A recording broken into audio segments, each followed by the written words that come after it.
Hi, my name is Russell Norman, and welcome to Blue Marble Storytellers, bringing you great stories from around the globe. On this episode, we bring you a haunting story written and read by John Del Rio. John has written 47 stories on Readsy prompts and writes in a variety of genres, mostly in crime, fantasy, and thrillers. Please enjoy. Can you keep a secret? I suspect that you have to be able to do that, based on your chosen profession, I mean. So, I have been hearing voices for as long as I can remember. And that's not the secret part. It's one of the first things I told you when we met at your birthday party. And yes, I know it's strange to meet your therapist at their birthday party, but I was seeing your cousin at the time and they brought me along. It was your cousin who recommended that I start seeing you in a professional manner. One of my first memories, I had to have been maybe 3 years old, and the voice would talk to me about using the potty. I feel like I have to explain a little. When I say voice, I mean more of an internal disembodied voice. It would sometimes go on and on. It wasn't like I would talk to the voice and it would answer, and it wasn't like talking to myself. And it also wasn't God or my neighbor's cat. I'm not crazy. I just have a voice. Although the whole disembodied voice thing does not do much to prove that I am sane. Well, I talk to myself about as much as anyone, and I have found throughout my life that talking to myself, either out loud or internally, has helped me make certain decisions. The difference for me is that my voice speaks of its own accord and often doesn't agree with me. To be perfectly honest, it usually doesn't agree. My parents used to think that I had an imaginary friend, but it wasn't really like that for me. I never associated the voice with any of the classic imaginary friend tropes, like animals or another child similar to myself or even a ghost. Over the course of my life, the voice has gotten more pervasive and persistent. Several times a day, I can rely on it to make its presence felt. And during this past year, it has gotten much more aggressive and I dare say oppressive. That's really why I followed your cousin's suggestion to start seeing you as my therapist. Yeah, I know that you're my therapist and you aren't saying anything or asking any questions right now, but that's understandable considering the situation. You really don't have a choice right now. But don't worry, before we're done, you will get a chance to put your 2 cents in soon enough. It's okay for me to talk out loud and for you to listen. You have asked me before about the voice and things that it says, and admittedly, I have been vague about it.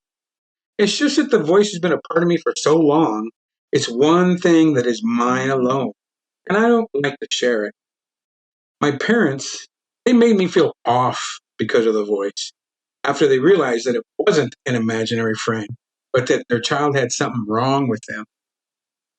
Mom and dad didn't want people to know there was something wrong with me, so they didn't send me away or put me in therapy.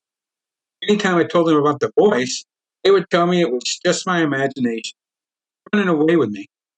But it was a part of me, and my parents would be embarrassed if their friends knew that their child was some kind of wackadoo. So after a while, I stopped telling people about the voice.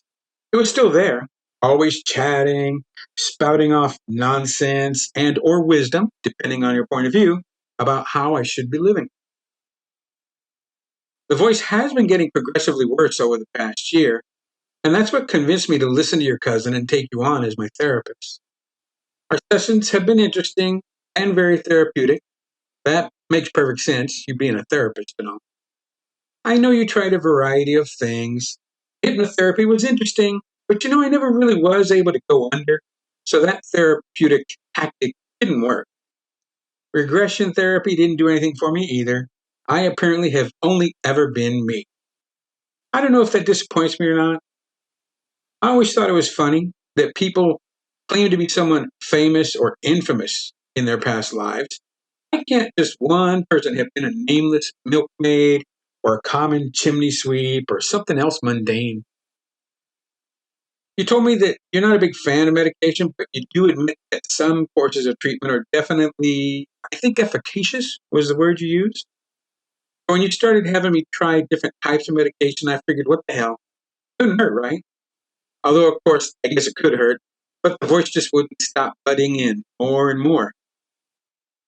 I took several medications and some interesting and some disquieting side effects. I gotta tell you, that anal leakage was not fun. You did finally find a medication that worked for me. I can see by your surprised look that you didn't know that. I didn't tell you, for reasons of my own. And that's actually part of the secret that I want you to keep for me. You see, the other part of the secret is what the voice actually says to me. Remember, I told you that the voice has been advising or bossing me around my entire life? One of my earliest memories of the voice was when I was a toddler and heavy into toilet training. The voice insisted that I poop in the pot, kept on and on about how I shouldn't poop on the carpet or in my daddy's briefcase like I wanted to. Time after time, the voice would browbeat me into doing things its way. Behave, it would say. Follow the rules. Don't set your neighbor's cat on fire. Voice always making me toe the line.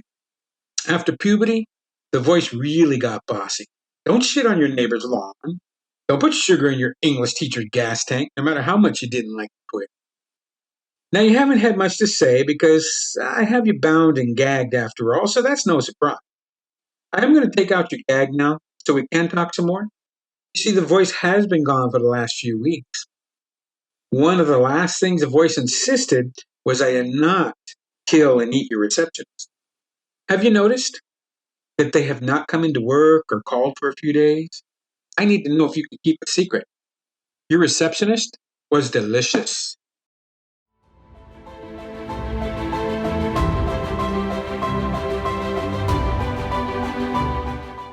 We trust you enjoyed this story and really appreciate you listening to this podcast and supporting the great writers featured.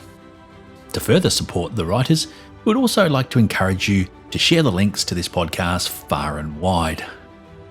If you are a writer and you'd like to showcase your work or talk to us about your writing on Read Lots, Write Lots, we'd love to hear from you.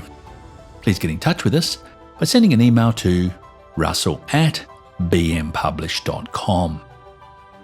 I would also like to mention we have a new Discord chat channel to provide a place for writers to meet, chat, laugh, cry, and generally have fun in a supportive environment in which to share your love of writing.